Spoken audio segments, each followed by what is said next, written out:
Okay, Sommelier challenge is over. This was challenge number 7 with the goal of passing the WSET Level 3 exam in just 1 month. The Level 2, I can already tell you that I passed. It takes 10 weeks to get the result, but I don't need to wait for that because I know with 100% that I passed. Level 3 though, not so sure. You'll have to wait and see. I'll update as soon as I get the results.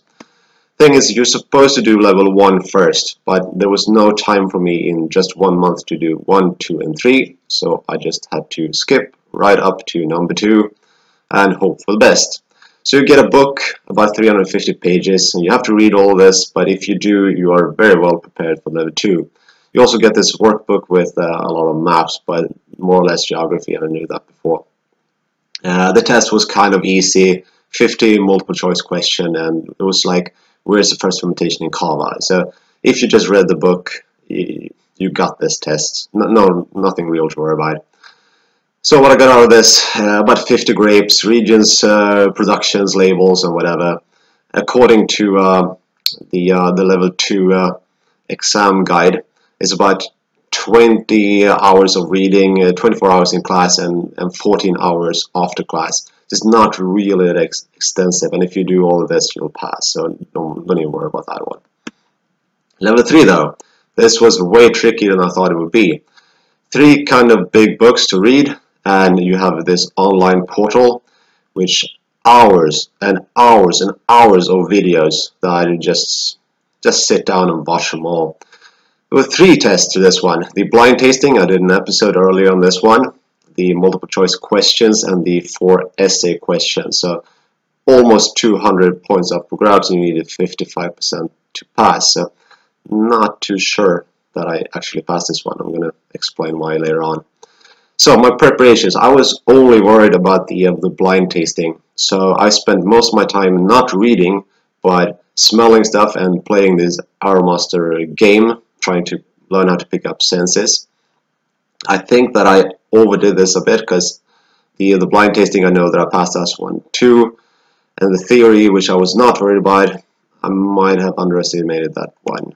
I went to a lot of tastings here in Denmark, mostly to speak with other sommeliers to get their opinion on stuff and to more or less hear how they explain wine and how they the thought process when blind tasting. So this actually I learned a lot from doing this, and I think this was a big part of me passing the blind tasting.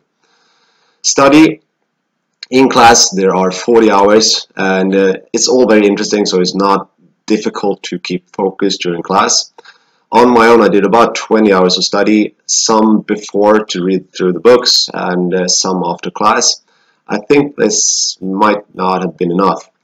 I memorized all the grapes and all the regions and villages and everything like that, but it's not all that you can just memorize like that. You have to draw conclusions. You really have to understand the processes, and I think I spent too little time really understanding wine. So the essay questions, I might have failed at one. We'll see. Either way, if I pass, I'm still kind of disappointed in my performance, and I'm kind of ashamed that I performed this poorly. The exam, I know I passed this one.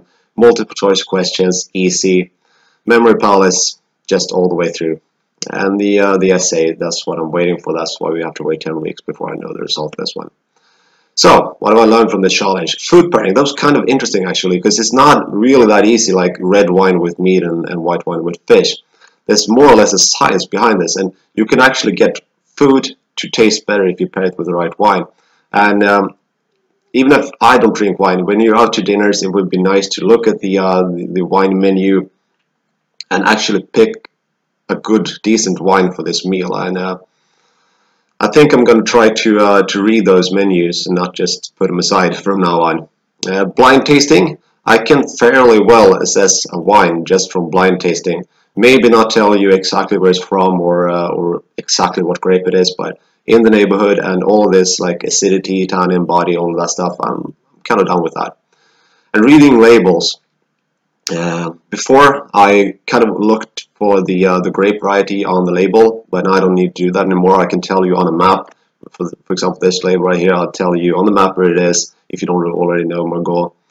I'll tell you what primary grape is probably add in the class, what you can expect from aromas and everything like that. So about 100 grapes I now know, 200 regions, sub-regions, and villages, and I really recommend this.